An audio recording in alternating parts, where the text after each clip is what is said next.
Something you have undoubtedly heard of the big boys talk about in the real estate landlording game is resident benefits programs. But should the mom and pop landlords do it? What are they? How would they be beneficial? We're going to have this conversation with the one and only Dana Dunford, CEO of Hemlane. How you doing, Dana? I'm great. Thanks for having me back on today. The audience loves the practical knowledge and experience you bring to the channel. I look forward to our conversations each and every week. And oh, by the way, you will be in Vegas. hmm What is it, February 17th and 18th? So if anybody's coming, you can meet the one and only Dana Dunford. So thank you for coming out. I'm excited about it. It's less than a month away. I'm starting to get nervous, but I digress. Sorry. Sorry for the right turn. Let's talk about resident benefits program, which is the purpose of this show. What is it? Please define it. And should mom and pop think about it? Yeah, so a resident benefits program, I actually had never heard of it about 6 years ago. So this is something that continues to come up that I hear about more and more from property managers. And essentially, what it is offering for tenants who are moving into the property to say you can pay us a certain amount per month for additional services. Mm. And what is it for them? A way to make more money. What do some mom and pops potentially say about it is there value with this resident benefits package, and why isn't that money going to me? That's a Yeah, lot of a lot of what you hear. And for us, it depends on the value of it because some of them are not as valuable as others, I would say, and I'll give some examples and really kind of pinpoint where I think they're taking advantage of tenants. And then I'd also like to talk about just the laws and what has come out about resident benefits programs and packages. So, actually, I'm going to start with the laws first.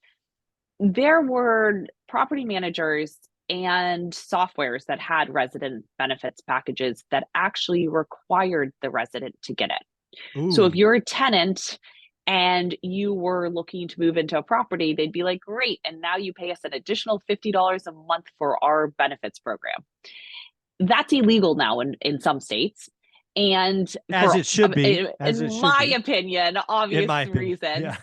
Yes. And I think all states are going to move that direction. Oh Shockingly, yeah. California was not the first to move there. Oh, I no would think way. California would be the first. But I do think it's going to be something that, yes, this is optional. Tenants can get it, but it's not required. Agreed. So let me talk about what is in a resident benefits package, and then I'll start with the things that I'm not quite sure why these are part of a resident benefits package. And I'd love, Michael, kind of your opinion from being in this industry and kind of seeing what works and how to keep tenants. So Okay. the first thing is one of the things they say is that they provide a resident portal for tenants to pay rent and stuff like that. They also provide 24/7 repair coordination. Mm. And to me, when I look at those two in particular, I think, well, shouldn't you already be doing that as a property manager? Yeah. That you already provide them with a portal because it makes your life easier, right? Mm. Bid to have all the communication in one place. And then also maintenance and repair requests if there's something that should be fixed and it's the landlord's responsibility. As the property manager or the repair coordination team, you should be essentially offering that. So, those are two that I say I'm not quite sure this is really a benefit. Let's be very clear. It's not a benefit. Let's be very clear. And this is what I see. As quote unquote Wall Street private equity, the big boys come into the game. They weren't in single family for a long time. Yeah. They are now since post crash. They're bringing the same game plan that they brought to apartments in large multifamily. This is just a perfect example of, hey, Yep. let's bring our multifamily playbook to single family, and it's not okay, Dana. It's not okay. That's Yeah. not a service. That's crazy.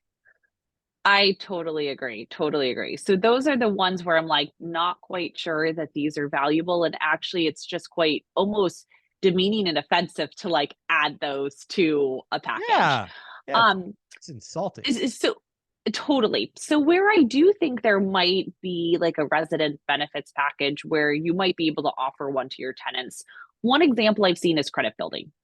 So we've gone out to all the different credit building, and you bundle it with other things as well.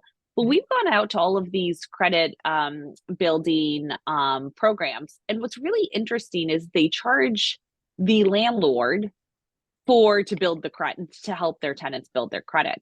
And as a landlord, a lot of times you say, so No, we've had thank you. folks come to, Yeah. yeah, we've had folks come to Hemlane to say, hey, but your competitors have credit building programs for the tenants. Why don't you?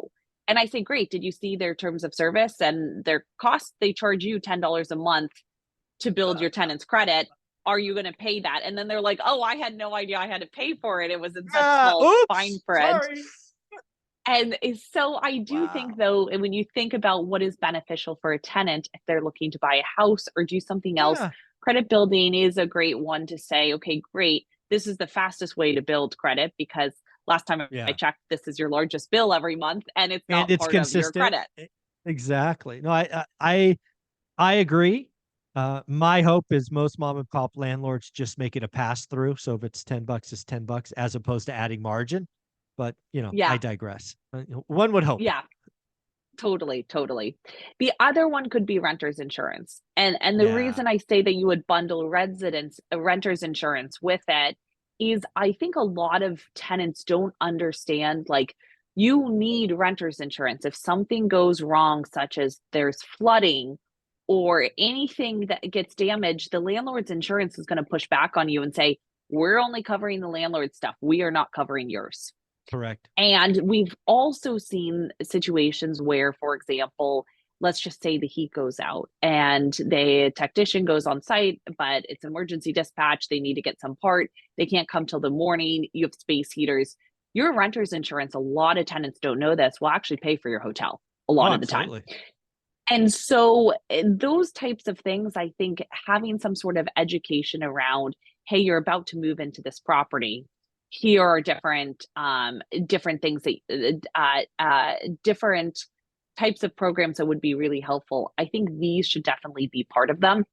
I The agree. other one I've seen is HVAC filter delivery and installation, which is another one where there's a lot of times that lease contracts put that on the tenants.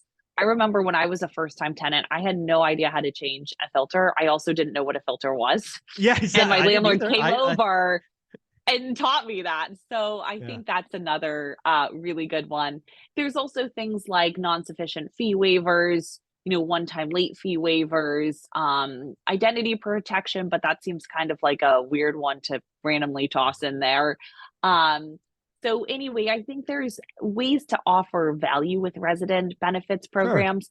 Also, in thinking about like the access to codes. So, for example, if you are using a Wi-Fi in a smart hub, you pay that monthly fee for it. Telling the tenant, hey, listen, you could just have one fee that I give you, just or code that I give you, just like you would have one key that we give you for yours. But we could bundle this together in a residence package where instead you could have access to manage Sure. codes, give your friend Susie a code and your friend Frank a code and all of that. So I think there are certain things that you could say, Yeah. hey, justify it. But there's been some of these resident benefits programs that are, $75 a month, outrageous. And it's like to get access to repair coordination or things that, in my personal Yeah. opinion, that should be included in what you have. So anyway, that's a whole breakdown of what I've seen in the industry.